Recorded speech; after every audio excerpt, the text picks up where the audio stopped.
이 세상을 살아가는 그 누구라도 인생이라는 것에 대해서 나름대로의 이해가 있을 겁니다. 가장 일반적인 것들을 생각해 본다면 짧다거나 허무하다거나 혹은 인생 별것 있냐 혹은 산다는 게 먹고 사는 것 아니겠느냐 이런 말이 있습니다.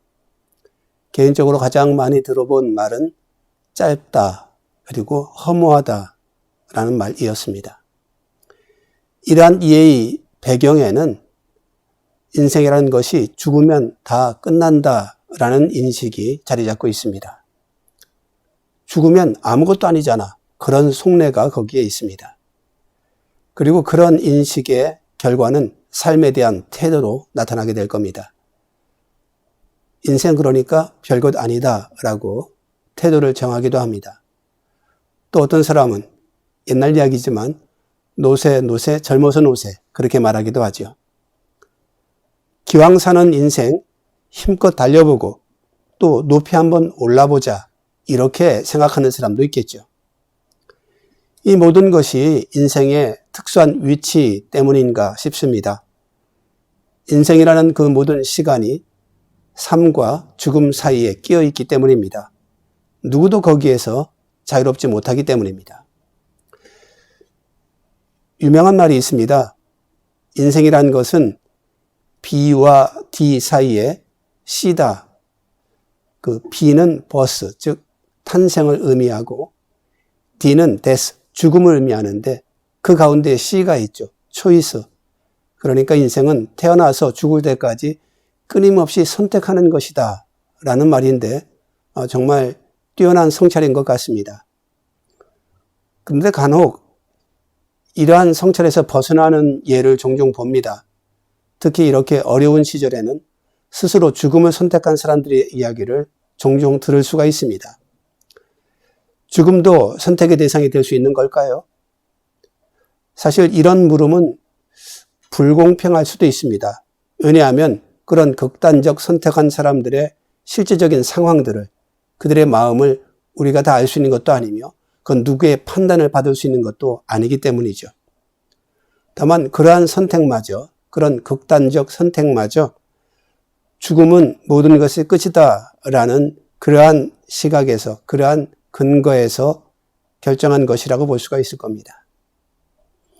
오늘 성경에 삶과 죽음 사이에 낀 또 한 사람을 바라볼 수가 있습니다. 바로 바울입니다. 바울은 23절에서 이렇게 말합니다. 내가 그 둘 사이에 끼었으니, 즉 자신도 삶과 죽음 사이에 끼어 있다라고 말하고 있습니다.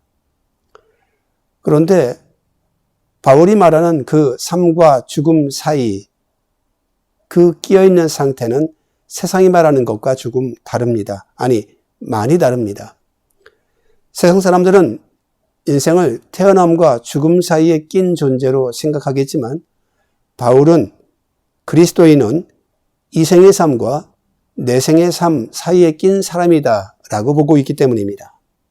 즉, 삶이란 것과 죽음이란 것의 이해가 전혀 다른 지점에서 이 말을 하고 있고 논리를 시작하고 있는 점이죠. 우리가 예수를 믿는 그리스도인입니다마는 그리스도께서 우리에게 주신 것은 부활과 영생입니다.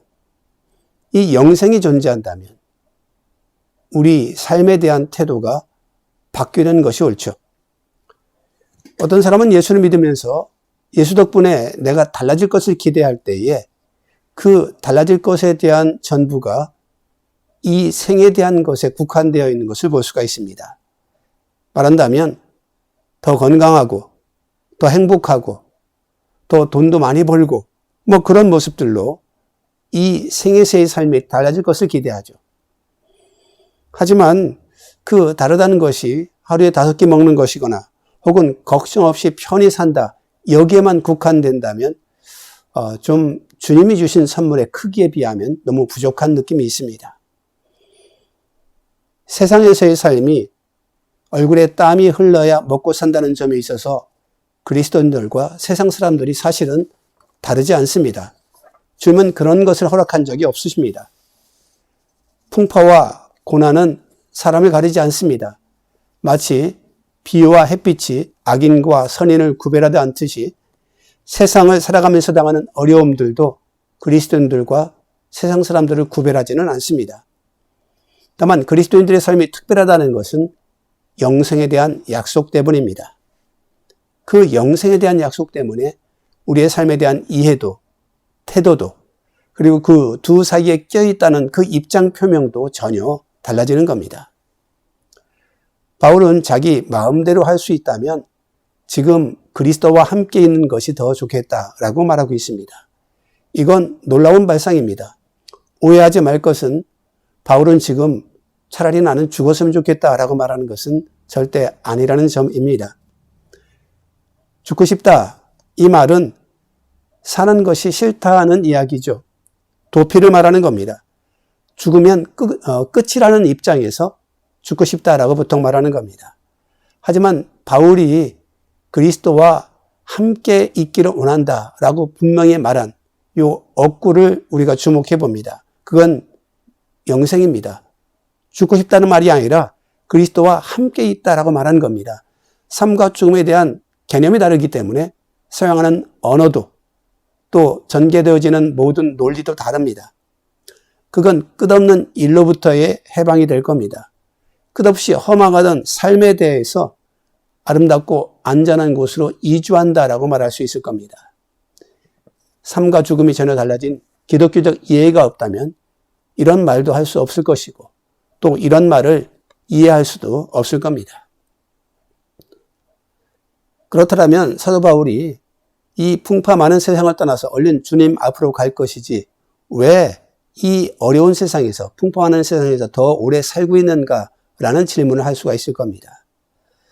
사도 바울을 둘러싸고 얼마나 많은 문제 제기가 있고 얼마나 많은 험담들이 있습니까? 세상의 핍박이야 사명감으로 견딜 수 있을지 몰라도 이 같은 그리스도인들이 바울을 놓고 벌어지는 이 모든 암투나 혹은 시기, 이건 참 어려운 것이었을 겁니다. 어떤 사람들은 바울의 회심은 믿을 수 없다라고도 말하며 또 어떤 사람은 바울의 전도 방법에 문제가 많다라고 말하며 사사건건 방해도 하고 있었습니다. 그런 바울에게 지금 내가 살아야 될 이유가 있다라고 말한 것이 오늘 본문입니다. 첫째는 사명을 위하여 그는 살아야 했습니다. 22절입니다. 육신으로 사는 것 이것이 내 일의 열매일진데. 사도 바울은 예수를 핍박하던 자였었습니다. 그러다가 다메섹 도상에서 예수를 만났죠. 그 이전의 삶의 행적과 가치로 본다면 저는 죽어 마땅한 사람이라 할 수 있을 것입니다.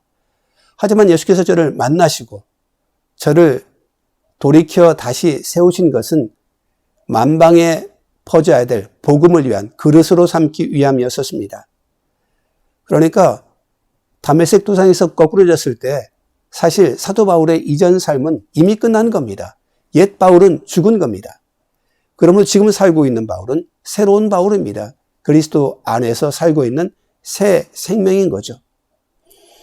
이제 바울은 그리스도를 위한 삶을 살아갑니다. 그 사명이 그를 살아있게 하는 겁니다. 그 사명이 바울의 삶에 열정을 불어넣는 겁니다. 그 사명이 바울의 삶에 용기와 힘과 지혜를 공급하고 있는 겁니다. 예수 때문에 살아야 되는 사람이기에 그의 삶은 아름다울 수밖에 없었던 거죠. 또 바울이 예수와 함께 있는 것보다 지금 살아있어야 할 두 번째 이유가 있다면 그것은 그리스도인들을 위해서입니다. 24절에 말합니다. 내가 육신으로 있는 것이 너희를 위하여 더 유익하리라. 아직 빌립보 교회 성도들에게 바울이 더 필요했습니다.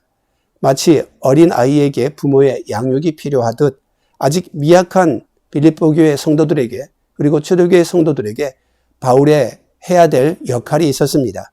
저들의 믿음을 더 키워야 했고 세상에서 흔들리지 않도록 저들을 권하며 가르쳐야 됐고 또 어떻게 사는지 어떻게 죽는지를 보여주어야만 했습니다. 혹자 그건 주께 맡기면 되지 않냐 이렇게 말할 수도 있겠지만 이 말은 쉬운 말이 아닙니다. 어떤 사람들은 주께 맡긴다라는 말을 습관처럼 합니다마는 적어도 주께 맡길 일이 따로 있지 사명을 주께 다시 맡겨서는 안 되겠지요. 말하자면 빌립보 교회를 양육하는 일은 사도 바울에게 맡겨진 사명이었습니다. 그런데 바울이 주님 빌립보 교회를 다시 주께 맡깁니다 라고 기도했다면 그 기도 자체에 모순이 생긴 것 아니겠습니까? 주께 맡긴다는 말을 우리가 그 문구를 이해하지 못하는 것은 아닙니다마는 적어도 그리스도인들은 내게 맡겨진 사명은 내가 땀 흘리며 내가 수고하며 혹은 내가 고생하며 내가 희생해야 될 각오를 가져야 됩니다. 그런 일에 대한 이해가 있어야 합니다. 나아가서 바울은 자기의 하는 일, 자기의 삶에 대한 자신감도 있었습니다. 바울은 말합니다. 내가 너희와 함께 있으면 너희의 자랑거리가 더 풍성해질 것이다. 이 얼마나 자신의 삶에 대한 당당한 자신감일까요? 이런 자신감은 아무나 가지는 것은 아닙니다. 오히려 많은 사람들이 내가 있으면 너희들한테 혹시 폐가 될까? 이런 마음도 갖고 있지 않습니까? 손해가 될까 봐, 폐를 끼칠까 봐, 혹은 서로 간에 상처가 될까 봐 교제도 하지 못하며 혹은 혼자 있기 원하는 사람들이 참 많이 있습니다. 하지만 바울은 당당합니다. 내가 너희와 함께 있다면 너희가 복을 받고 너희가 기뻐할 것이다 라고 당당히 말하고 있죠. 이건 바울이 돈이 많아서도 아니고 지식이 풍성해서도 아닙니다. 빌립보 교회가 가난해서도 아니고 저들이 가진 것이 없기 때문도 아닙니다. 다만 한 가지 복음에 대한 열정 때문인 겁니다. 바울의 자신감은 세상적 가치에서 온 것이 아니었었습니다. 빌립보 교인들이 나를 자랑스러워할 것이다 라는 그 자신감은 돈도 아니고 세상의 명예도 아니고 지금 이 편지를 쓰는 시점에서 옥에 갇혀있는 자신의 모습도 아닙니다. 오직 영적인 부분에 있는데 내가 너희를 위하여 매일마다 기도하는 사람이다 라는 자신감입니다. 또 나는 복음을 위하여서 나의 목숨조차도 아끼지 않는다 라는 삶의 철칙 때문입니다. 그리고 내가 너희와 함께 있다면 너희의 믿음이 자랄 것이다 라는 참 큰 자신감 때문이기도 하죠. 우리도 이런 사람이었으면 참 좋겠습니다. 누군가에게 자랑거리, 누군가에게 위로와 힘이 되는 사람이었으면 좋겠습니다. 내가 너와 함께 있다면 너의 믿음에 도움이 될 것이다. 겸손하지만 그렇게 자신감이 우리에게 있었으면 좋겠습니다.